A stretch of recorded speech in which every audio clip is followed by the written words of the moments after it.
이번 폭우로 곳곳에서 인명피해가 확산하고 있습니다. 네, 이번 폭우의 특성과 함께 피해를 최소화하는 방법까지 오늘 건설기술연구원 수자원하천연구본부 황석환 박사 그리고 사회부 우철희 기자와 함께 자세히 짚어보겠습니다. 어서 오세요. 예, 안녕하십니까. 자, 먼저 우철희 기자, 지금 방금 저희가 브리핑을 함께 봤습니다. 네. 다시 한번 좀 정리를 좀 해주실까요? 네. 네, 이번 소방당국의 5차 브리핑인데요. 이번 5차 브리핑의 핵심은 밤새 계속됐던 실종자 수색 상황 결과입니다. 예. 일단 경찰 이제 실종 신고가 현재 11명으로 이제 최소 추정이 되고 있는데 예.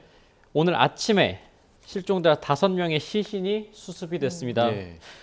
배수 작업이 자정 무렵부터 시작이 돼서 이제 계속 물을 퍼내는 작업이 진행됐고 버스 윗부분이 오늘 아침 7시를 전후해서 이제 수면 위로 드러나면서 구조대원들이 버스로 접근을 했습니다. 그래서 모두 5명이 어제 1명이 이제 사망하신 분이 발견이 됐고요. 예. 그리고 오늘 실종자 5명이 추가로 시신으로 수습이 됐는데 7시 26분부터 7시 38분 사이에 실종자 5명이 수습이 됐습니다. 모두 버스 안에서 예. 발견이 됐습니다. 1명, 그러니까 두 번째 희생자는 버스 앞쪽 출입구에서 시신이 수습이 됐고요. 예. 나머지 4명은 버스 뒤편 출입구 근처에서 수습이 됐다라는 거고요. 현재 경찰의 실종자 신고로만 이제 보면은 아직 지금 15명의 실종자가 더 남아있는 상태거든요. 예. 예, 향후 수색 과정에 따라서 특히 이제 배수 작업이 진행되고 앞으로 3시간, 그러니까 오전 11시쯤 되면은 도보 수색, 그러니까 소방대원들이 굳이 잠수를 하지 않아도 이제 걸어 들어가서 얼마든지 차량 안에 사람이 있었는지 확인해서 실종자 수색이 가능하다고 하니 11시쯤 되면은 더 있었던 실종자 수색 결과가 나올 것으로 보입니다. 네. 지금 뭐 브리핑에서도 나왔지만 그 지금 침수된 차량이 몇 대냐, 이 부분이 지금 소방과 경찰의 지금 집계가 조금 다른 네. 것 같아요. 그죠? 네, 어제 이제 4차, 어제 저녁에 있었던 4차 브리핑 때는 경찰이 이제 CCTV 분석을 통해서 드나든 차량을 확인해 보니 15대라고 예. 했었는데 오늘 이제 서정일 청주 서부소방서장이 브리핑할 때 소방은 18대로 이제 추정하고 있다라는 거거든요. 그래서 같은 CCTV를 보고 이제 당시 뭐 워낙 폭우가 많이 내리고 하다 보니 차량 식별이 쉽지는 않았을 것으로 보이는데요. 예. 현재로 봤을 때 이제 경찰과 소방의 지하차도 안에 있는 차량 대수가 몇 대인지 좀 혼선이 있는 것 같은데 이거 역시 확인하기 위해서는 배수 작업이 더 진행이 돼서 이제 도보 수색이 가능할 정도가 돼야 차량이 총 몇 대가 남아 있었는지 확인이 될 것 같고요. 워낙 부유물이 많다 보니까 시야 확보가 어렵다. 그러니까 한마디로 잠수부들이 잠수를 해서는 현재 수색 상황의 어떤 진척을 보기 어렵다라는 걸로 받아들여지거든요. 지금 예. 시야가 확보되지 않고 있는 상황인 거죠? 워낙 흙탕물이었고요. 비가 오다 보니까 뭐 각종 토사와 이런 거 다 섞였고 부유물이 많다고 했기 때문에 배수 작업이 빨리 진행돼서 11시쯤 돼야 이제 도보 수색을 통해서 차량 대수 또 남은 실종자 또 상태까지 다 확인이 가능할 것 같습니다. 예. 자, 네. 그리고 앞선 그 이성우 기자와 연결을 했을 때 승용차 한 대가 견인이 됐다. 네. 그런데 승용차에는 피해자가 없었다라고 이야기를 했거든요. 그러면 뭐 미리 탈출을 했던 건가요? 구조된 그렇게 인원인가요? 추정이 됩니다. 네. 일단 지금 저희 현장 취재 기자 얘기로는요. 4시 39분, 그러니까 새벽 4시 39분에 승용차 한 대가 견인이 됐다는 거예요. 그리고 이 안에서 실종자가 발견되진 않았는데 아무래도 그 차량이 견인될 정도면 그래도 수면과 이제 지면이 맞닿는 예. 근처에서 아마 차량이 있었을 것으로 추정이 되고 그렇기 때문에 아무래도 여기에 타고 있었던 차량 운전자 혹은 탑승자의 경우에는 그래도 대피할 시간이 있어서 대피하지 네. 않았을까 이런 추론이 가능해 보입니다. 네. 네. 자, 박사님, 그 이번 폭우에 대한 이야기를 좀 분석을 해봐야겠습니다. 지금 너무 단시간에 많은 비가 내리는 그런 단기성 폭우가 굉장히 지금 많이 내리고 있는데 이번 폭우에 대해서 좀 어떻게 좀 분석을 하고 계신가요? 이번 폭우의 그 크기, 규모, 강도가 커진 거는 결국은 그 단기성 폭우가 계속 반복됐다라는 거거든요. 예.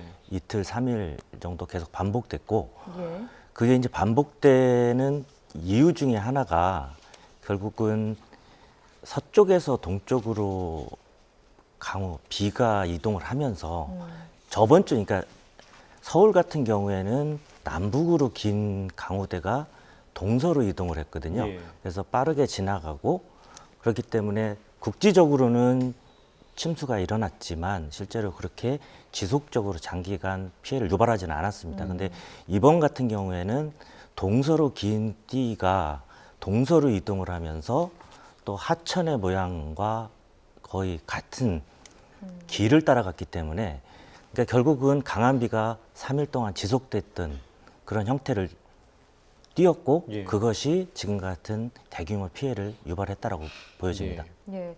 자, 이제까지는 대체로 좀 짧은 시간에 강한 비가 쏟아지는 비교적 아까 조금 전에도 말씀을 해주셨지만 단기성 폭우에 초점을 두고 있었는데 이렇게 이제 상태가 좀 바뀌면서 피해 양상의 경우도 조금 달라지는 모습을 보이는데 어떻게 보십니까?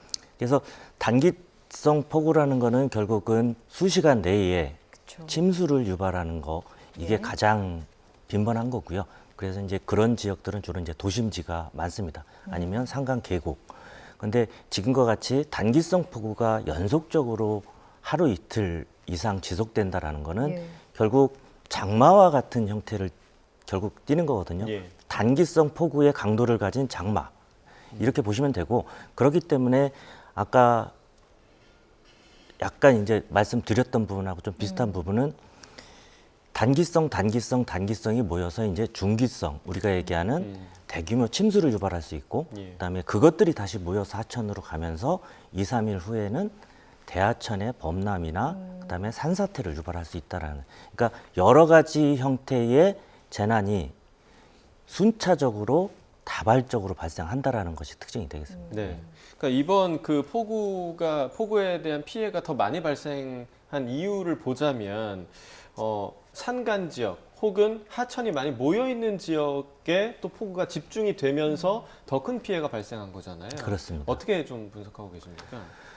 그 산간 지역 피해는 주로 이제 단기성 폭우에는 그 계곡이나 예. 유원지 같은 물이 갑자기 불어서 휩쓸림에 의한 사고가 발생을 하는 거고요. 근데 그것이 좀 지속되다 보면 아까 말씀드렸던 산사태 그리고 절개지 사면이 붕괴하는 이런 형태들이 많이 발생을 합니다. 그리고 이제 물에 의한 피해는 그런 것들이 모여서 조금 더 큰 하천의 범람을 유발하게 되죠. 예. 예. 그래서 이런 것들이 그 한반도 중심부 4대강이 발원하는 예. 상류부에 지금 집중됐기 때문에 그것들이 결국은 한강, 낙동강, 영산강, 섬진강 그리고 금강 모든 유역에 지금 피해를 유발하는 것이 되겠습니다. 예. 지금 이런 유형의 비가 계속해서 좀 많아질 거라고 하는데 그 이유를 어떻게 분석하고 계십니까?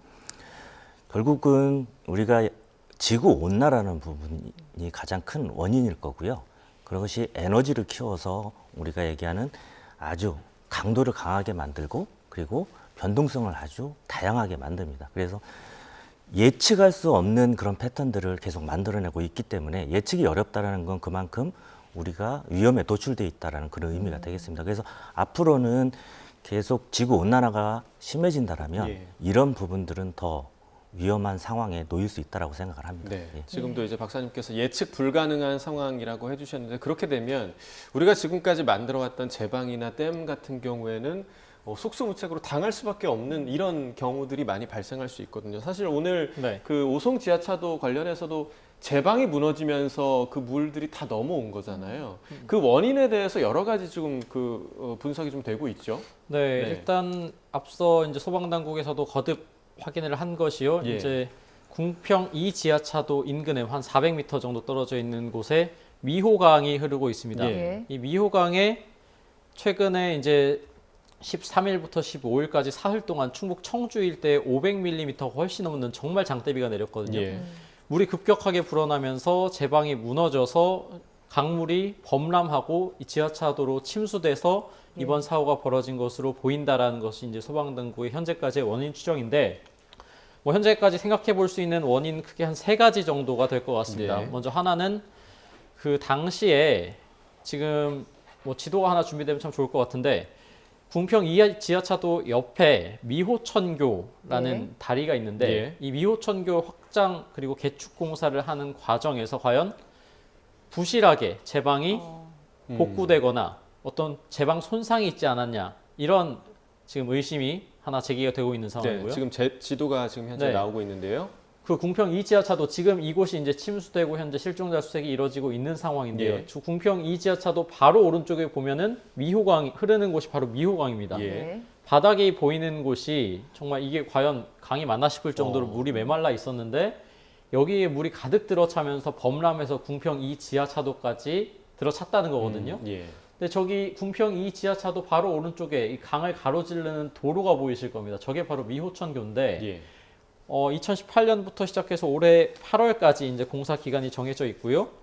이 과정에서 이제 공사 과정에서 제방이 부실해진 거 아니냐 이거 하나랑요. 또 하나는 지하차도 내부에 배수 시설이 있는데 이 배수 시설이 과연 그럼 이 폭우 때 정상 작동을 했느냐? 예. 안 했다면 왜 안 됐느냐? 예. 이 부분에 대해서도 반드시 좀 되짚어 봐야 될 부분인 거고요. 또 하나는 금강 홍수통제소에서 미호강 수위가 올라가니까 관할 구청에다가 교통 통제를 했으면 좋겠다 이렇게 통보를 했다는 언론 보도가 있는데 예. 그럼 유관 기관 사이 어떤 대비가 충분히 이루어졌는지 사전 통제를 할 수 있는 예견 가능성이 있었는지 이 부분에 대해서도 실종자 수색이 다 이루어지고 나면 반드시 규명이 돼야 할 것으로 보입니다. 예. 자, 이제 박사님께 좀 여쭤보겠습니다. 오성 지하차도 사고를 비롯해서 지금 비가 조금씩 잦아들고 있는데도 곳곳에서 제방 붕괴 소식이 잇따르고 있습니다. 어떻게 보십니까? 왜 이런 걸까요? 그 산사태도 비슷한 양상이지만 제방이라는 거는 결국은 물이 통과가 되면 예. 그 제방 자체의 안전성이 떨어지게 됩니다. 그러니까 산사태도 물이 많이 스며들면 그 우리가 얘기하는 응집력이 약해지는 것과 똑같이 제방도 물이 많이 스며들면 그러니까 결국 투수를 하게 되면 제방이 붕괴를 하게 되는 거고요. 근데 우리가 물이 불어날 때만 위험하다라고 생각을 합니다. 넘치거나 넘쳐 흐르니까. 예. 그러니까 쓸림에 의해서 제방이 붕괴된다라고만 생각을 하는데 실제로 물이 들어갈 때 이상으로 빠질 때도 붕괴 위험이 높습니다. 예. 그래서 우리가 대부분 물이 빠지는 경우는 비가 안 오고 갠 상태에서 물이 빠지거든요. 예. 그러면 구경을 하러 제방을 올라간다든가 낚시를 하러 올라가시는 분들이 있어요. 예. 왜? 맑으니까. 근데 그 물이 빠지는 경우에 제방이 붕괴하고 이런 상황들이 발생을 하면 결국 사고로 이어지거든요. 그래서 지금부터 경계를 늦추시면 안 되고요. 물이 어느 정도 정상 수준을 돌아올 때까지는 예. 항시 위험하다는 걸 염두에 두셔야 됩니다. 네.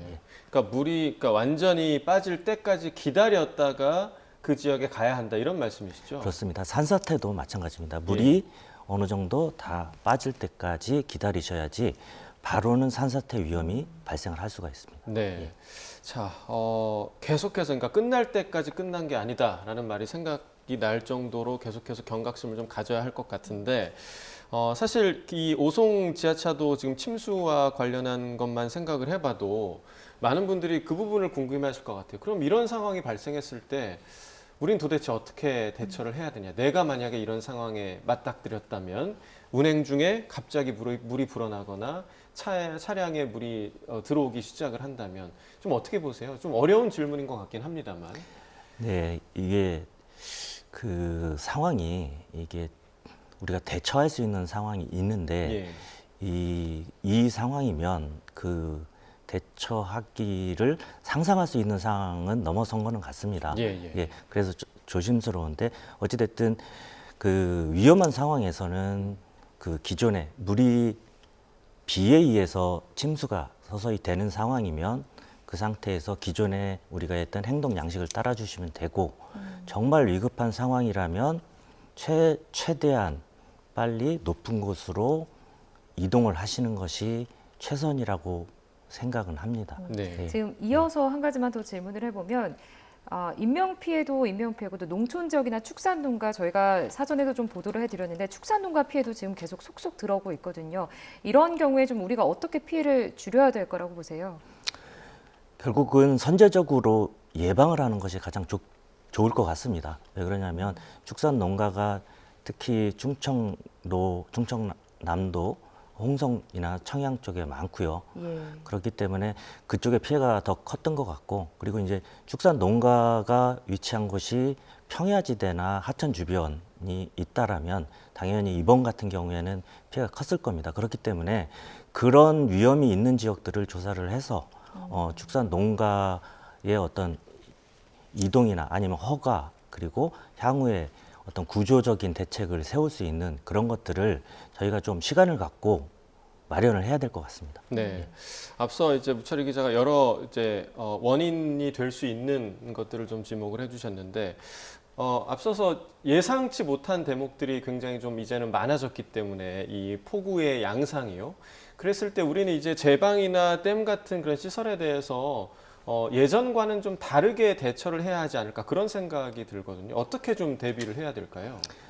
기상학적으로 그러니까 비가 우리가 예상하지 못할 정도로 강해지고 국지적으로 내리고 길게 내리고 그런 기상학적인 원인도 있지만 지금 이제 사회가 발전되면서 우리가 과거에는 없던 지하차도나 건물이나 그리고 사람들이 집중이 되거든요.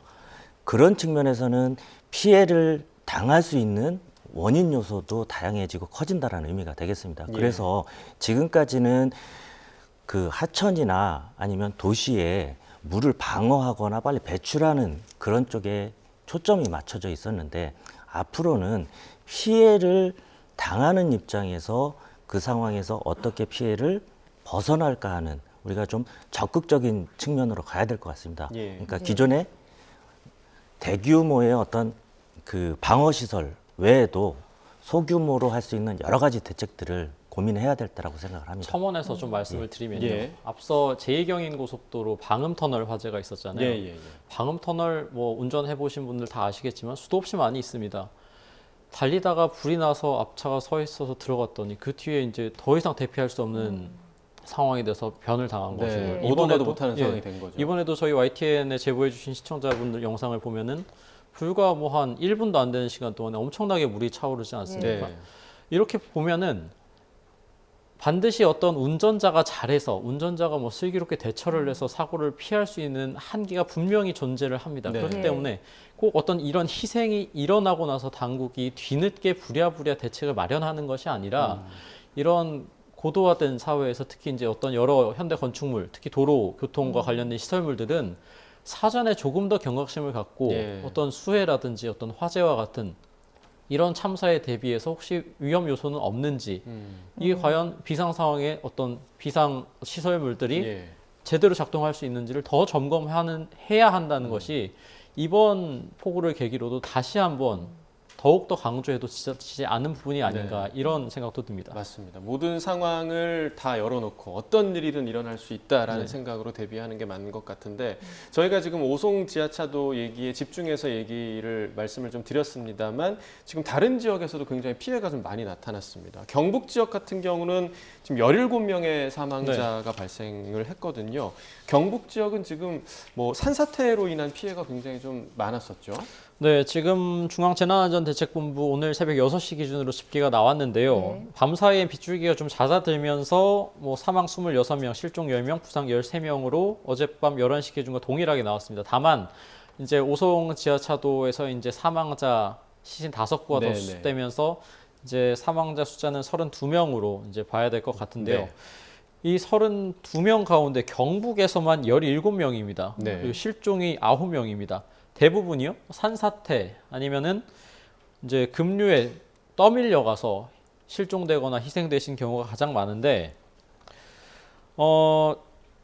경북 이 지역이 특히 이제 산지거든요. 그러다 보니까 최근 내린 폭우가 쌓이면서 지반이 약해지고 특히 야산 주변에 있는 집들로 토사가 유실이 되면서 집들을 덮치다 보니까 특히 이 지역에 사는 분들 중에 이제 고령의 주민분들도 많다 보니까 즉시 대피하거나 이런 부분에 있어서 아무래도 좀 젊은 사람들에 비해서 더 신속한 대피가 어려운 부분이 생기기 때문에 이 경북 지역 피해가 아무래도 더 커진 게 아닌가 싶은데 또 오늘부터 또 경북 지역에 폭우가 다시 예보되어 있지 않습니까? 일단 야산 주변에 계신 분들 다시 한번 안전한 장소로 대피를 하셔야겠고 또 동시에 관계 당국에서도 이분들이 그냥 대피하셔라라고 하는 것보다 그렇게 해서는 절대 안 되고요. 이분들이 안전한 곳으로 대피할 수 있도록 단 한 명의 주민들까지 챙겨서 안전한 곳으로 대피 안내, 유도하도록 해야 될 겁니다. 예. 예. 자, 곳곳에서 산사태도 계속해서 이어지고 있는데요. 관련 내용도 좀 짚어보도록 하겠습니다. 자, 박사님, 현재 제주도를 제외한 전국의 산사태 위기 경보가 심각 단계에 발령되어 있는 상황입니다. 지역마다 강수량은 차이가 있는데 곳곳에서 이렇게 산사태 위기 경보가 발령되는 이유, 뭐라고 좀 분석하고 계십니까? 강수량과 동일하게 이제 산사태가 발생하지 않는 이유는 결국은 땅의 특성이 다르기 때문에 그렇습니다. 어디는 흙으로 돼 있고 어디는 바위로 돼 있고 뭐 모래로 돼 있고 이런 특성들이 다르기 때문에 물이 스며드는 특성이 다르고요.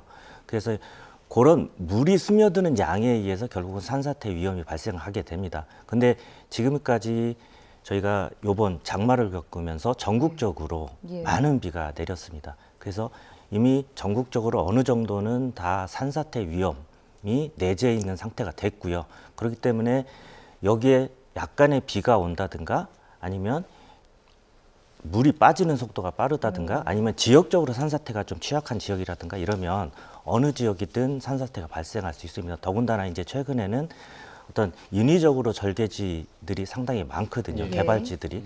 이런 지역들은 우리가 어느 정도 기존에 가지고 있는 응력들을 좀 교란시킨 부분이 있어서 그런 부분들은 예측하기가 더 어려운 그런 위험 지역이 되겠습니다. 네. 그러면 이제 산간 지역에 있는 분들은 폭우가 예상이 된다면 피하는 것만이 방법이 될 수 있겠죠. 그러니까 왜냐하면 뭐 여러 전조 증상을 파악하기가 쉽지 않은 부분도 있고 산사태 같은 경우는 굉장히 빨리 일어나서 덮치는 경우가 많기 때문에 그 방법밖에 없겠죠. 가장 확실한 방법은 대피입니다. 네네. 그렇지만 이제 아까 기자님 말씀하셨듯이 이게 지방의 현실, 산간 지역의 현실은 그 노인분들이 상당히 예. 많이 계십니다. 그렇기 때문에 정보의 어떤 습득 방법이나 그런 능력에 있어서도 지금 우리 도시나 젊은 세대와 같이 좀 빠르게 대응하시기는 어려운 부분들이 있습니다. 그래서 그렇죠. 그런 부분들은 지자체의 적극적인 노력이 필요하고 더 필요하다라면 이제 기존의 노인분들이 익숙한 유선이나 방문을 통해서 대피를 시키는 이런 방법들이 가장 확실한 방법이라고 생각을 합니다. 네. 예, 선제적인 대응과 적극적인 노력이 필요할 것 같다라고 말씀을 주셨습니다. 어제 괴산댐 물이 넘치면서 또 많은 주민들이 긴급 대피하는 일도 있었습니다. 자, 댐 얘기도 좀 해볼 텐데요. 자, 이렇게 댐 원류 현상이 좀 반복되는 이유 또는 반복될 가능성 어떻게 보고 계십니까? 그래서 댐이라는 것 자체가 이제 원료를 가정을 하지는 않습니다. 이제 원료를 했다라고 그러면 이미 위험수를 넘어갔다라고 그쵸. 생각을 하거든요. 근데 그 괴산댐 같은 경우에는 실제로 그 원료를 해도 안전상에는 문제가 없도록 설계는 돼 있습니다. 근데 그것이 반복된다라는 거는 그만큼 물그릇에 비해서 괴산댐 자체가 가지고 있는 그 물을 담을 수 있는 그 양이 적다라는 거거든요. 그리고 이제 하류에 사는 주민들이나 그 주변에 어떤 다른 농작물이나 이런 것들의 피해를 고려를 했을 때는 예. 뭔가 좀 항구적인 대책이 필요하다고 생각을 합니다. 네. 자, 이런 다양한 그 폭우로 인한 피해가 발생하면서 곳곳에 도로가 통제된 곳이 굉장히 좀 많을 것 같아요. 그래서 시청자 여러분들도 좀 정보를 얻고 또 이동을 하실 때 좀 참고를 하시면 좋을 것 같은데 곳곳에 도로 통제된 곳들을 조금 소개를 해주시죠. 네, 지금 우선 서울부터도 지금 통제된 곳이 많습니다. 네네. 주요 도로 같은 경우에 통제된 곳이 많은데 앞서 저희 이미진 기자가 전해드렸습니다. 서울 잠수교 같은 경우에는 일찌감치 보행자랑 차량 통행이 통제가 돼 있습니다. 예. 그리고요, 뭐 올림픽대로 같은 경우에는 가양대교에서부터 동작대교까지 전면 통제된 상태고요. 여의도를 드나드는 올림픽대로 여의 상하류 IC 역시 전면 통제된 상태입니다. 또 경부고속도로 잠원 고가차도 올림픽대로 공항 방향으로 진입 램프가 통제가 돼 있는 상태인데요. 이 밖에도 지금 국도 곳곳이 굉장히 많이 통제가 되어 있는 상태입니다. 네. 저희가 하나하나 지금 말씀드릴 수는 없습니다만 지금 화면 왼쪽으로 나오고 있는 긴급 재난정보 계속해서 주시를 해주시고요. 혹시 자기 지역 혹은 이 지역으로 이동하실 계획이 있으신 분들은 반드시 참고하시고 가급적이면 이동을 자제하시는 것이 좋겠습니다. 네, 뭐 뉴스를 주목하셔야 될 부분도 있고 요즘에는 내비게이션을 보더라도 네. 어느 정도 표시가 많이 되더라고요. 참고하셔서 좀 이동하시면 좋을 것 같습니다. 네, 자, 어제 또 열차도 운행이 중지됐습니다. 이게 오늘까지도 이어지는 곳도 있을 것 같은데 오늘의 현장 상황은 어떻습니까? 네, 오늘 역시 어제에 이어서 일반 열차라고 하죠. ITX 새마을호와 무궁화호는 전 구간에서 운행이 중지됩니다. 예. 또 KTX는 일부 열차를 제외하고는 운행이 되지만요. 기상 상황 그리고 또 선로 상황에 따라서 지연될 가능성이 있기 때문에 또 하나가 지연되면 연쇄적으로 지연될 가능성도 크거든요. 그렇기 때문에 출발 전에 사전에 지연 상황도 역시 대비를 하셔야겠습니다. KTX 같은 경우에는요. 중앙선과 중부 내륙선 그리고 수원과 서대전을 경유하는 노선의 경우 역시 운행이 중지됩니다. 수도권과 동해선 전철은 정상 운행되지만 경강선 세종대왕릉에서 여주역 구간은 운행이 중지됩니다. 네.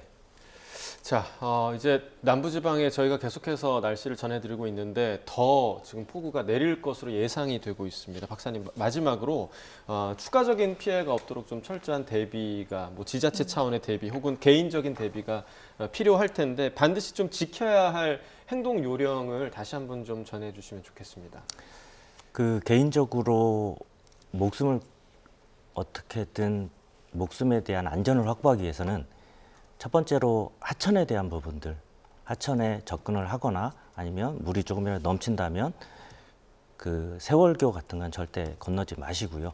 그다음에 산사태가 발생하기 쉬운 절개지나 도로 사면에 있어서는 가급적이면 통행을 하지 마시고 그다음에 지금 이제 계속 사고가 나고 있는 저지대, 그다음에 지하철도에 대한 부분들은 좀 더 신경 써서 통행을 안 하시는 것이, 그러니까 비가 앞에 안 보일 정도로 많이 온다든가 주변에 하천이 있다라면 저희가 특별히 조심을 해야 될 것 같습니다. 그리고 이제 아까 마지막으로 비가 그쳤다고 하더라도 아직도 계속 제방의 붕괴나 산사태가 일어날 가능성이 높기 때문에 당분간은 그런 지역에 출입을 안 하시는 것이 가장 좋은 방법입니다. 네, 이 부분이 가장 중요할 것 같습니다. 비가 그쳤다고 해서 당분간 이제 안심하지 않고 좀 경각심을 계속해서 좀 유지하시는 게 좋을 것 같습니다. 황석환 박사 그리고 사회부 우철희 기자와 이야기 나눠봤습니다. 두 분 감사합니다. 네.